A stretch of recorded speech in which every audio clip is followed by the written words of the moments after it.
समा टीवी पर मुनीब फारूक साहब ने इंटरव्यू किया था शेख रशीद साहब का। अभी वो इंटरव्यू मंजरेआम पर आया भी नहीं था। अभी वो समा टीवी पर चला भी नहीं था तो इन्होंने उसके ऊपर विलोक कर दिया था, क्योंकि उस वक्त ट्रेंडिंग में चल रहे थे शेख रशीद साहब और मुनीब फारूक साहब, क्योंकि वो इंटरव्यू आने वाला था समा टीवी पर। तो ट्विटर पर वो ट्रेंड बना हुआ था। तो असद तूर साहब ने जी उस वक्त बड़ी जल्दबाजी का मुजाहरा किया और उस पर पूरा 20 मिनट का व्लॉग खड़का दिया जी के शेख रशीद साहब को यहाँ गरेबान से पकड़ कर तो वहां पे बिठाया गया और प्रोग्राम के बीच में उनसे चंद सवाल हुए जिनका जवाब शेख साहब सही से नहीं दे रहे थे, तो उन्हें थप्पड़ भी मारा गया और मुनीब फारूक साहब बस बैठकर देखते रहे।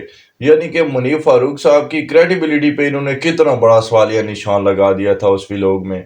मतलब यार कितनी हद है कि एक बंदा मुनीब फारूक साहब जैसा बंदा जिसने 10-15 साल सहाफत में गुजारे हूँ, वो इस तरह से किसी का इंटरव्यू करेगा कि कोई आकर उसको थप्पड़ मार दे या गिरेबान से पकड़ ले।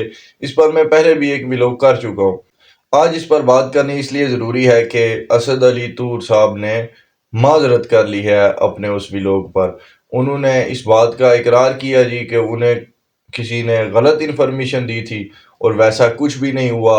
उन्होंने अलीम खान साहब से भी माफ़ी मांगी, समा टीवी से भी माफ़ी मांगी, उस प्रोग्राम के प्रोड्यूसर से भी माफ़ी मांगी और मुनीब फारूक साहब से भी उन्होंने माफ़ी मांगी।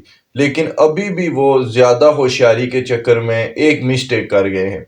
उन्होंने इस बात का इंकशाफ किया जी कि उनके मुनीब फारूक साहब के साथ पर्सनली रवाबित हैं और वो फीडबैक भी देते हैं मुनीब फारूक साहब को उनके प्रोग्राम्स के हवाले से।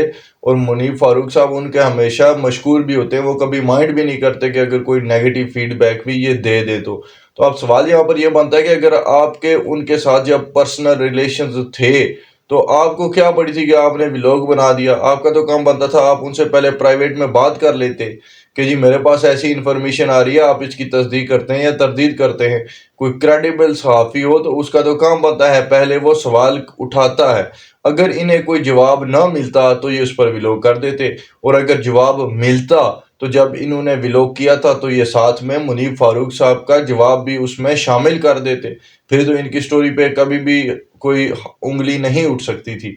लेकिन इन्होंने तब ट्रेंड देखकर फटाफट जनाब यूं कि तू बना दिया व्लॉग और अच्छे खासे व्यूज ले लिए। और अब बाद में जब ये एक्सपोज हो गए हैं, क्योंकि मुनीब फारूक साहब ने भी इस पर व्लॉग कर दिया और वो इंटरव्यू भी जब समाज टीवी पर चला तो उसमें वाज़ह तौर पर देखा जा सकता है कि वैसी तो कोई बात हुई ही नहीं। शेख साहब तो जनाब 9 और 10 मई के वाकयात में मुलव्वस लोगों को बाजियाब करवाने की बातें कर रहे हैं उसमें। उन्होंने तो बड़ा ही इकरार भी कर लिया कि वो चिल्ले पर गए हुए थे। तो शेख साहब ने कौन सी कोई पार्टी छोड़ी, कोई जनाब उन्होंने इमरान खान के खिलाफ बातें की, कुछ वैसा बोला ही नहीं था कि जिस पर इनकी बातों को कोई अहमियत दी जाती।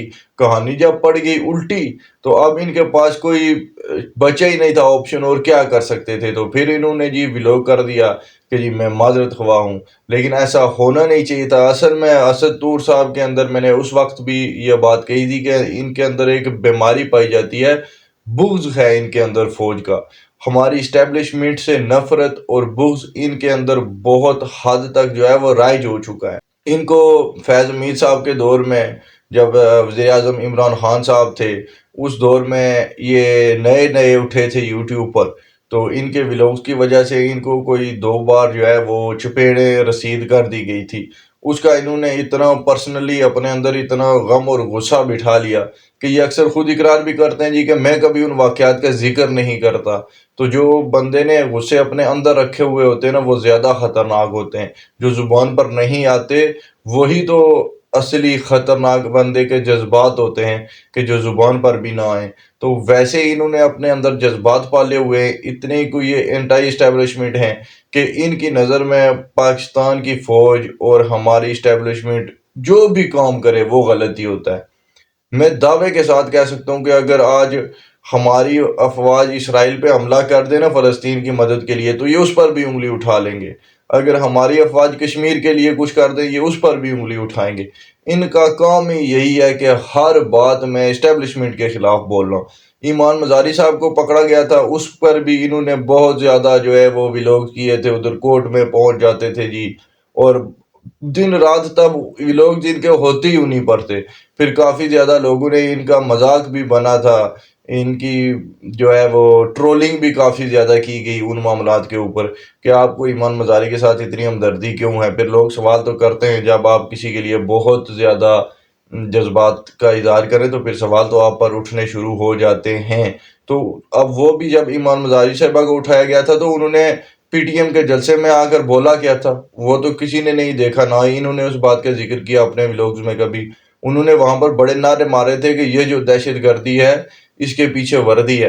تو آپ کے پاس جب کوئی ثبوت ہو نہ، آپ کے پاس کوئی ایویڈنس ہے نہیں اور آپ اپنی افواج کے اوپر ایسے الزامات لگانا شروع کر دیں تو پھر آپ کو اٹھایا تو جائے گا. اور وہ کوئی اس طرح سے تو نہیں تھا کہ ان کو کہیں پہ گم شدہ کر دیا گیا یا وہ مسنگ پرسنز میں شامل ہو گئی تھی، ویسا تو کچھ بھی نہیں ہوا تھا. ان کے خلاف تو ایک کیس بنا تھا کہ انہوں نے بلیسفیمی کی ہے اور اس کے مطابق ان کی ضمانتیں بھی ہو گئی تھی.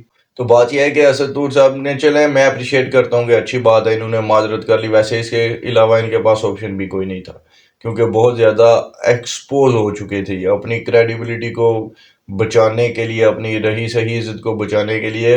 اب معذرت کے علاوہ کوئی آپشن بھی نہیں تھا. لیکن یہ ان کے لیے ایک نصیحت ہونی چاہیے کہ آگے سے اگر آپ نے کسی ٹرینڈ پہ بھی ویڈیو بنانی ہے تو میرے بھائی کم سے کم جن لوگوں کے ساتھ آپ کے کمیونیکیشن ہے پرائیویٹلی ان سے آپ پہلے تصدیق یا تردید لے لیجئے اس معاملے پر، اس کے بعد آپ اپنی سٹوری شیئر کریں، آپ ولاگ کریں، بہت اچھی بات ہے. لیکن جس بندے پر آپ الزام لگا رہے ہیں اگر اس تک آپ کی رسائی ہو تو اس کا بیانیہ بھی آنا بہت ضروری ہوتا ہے.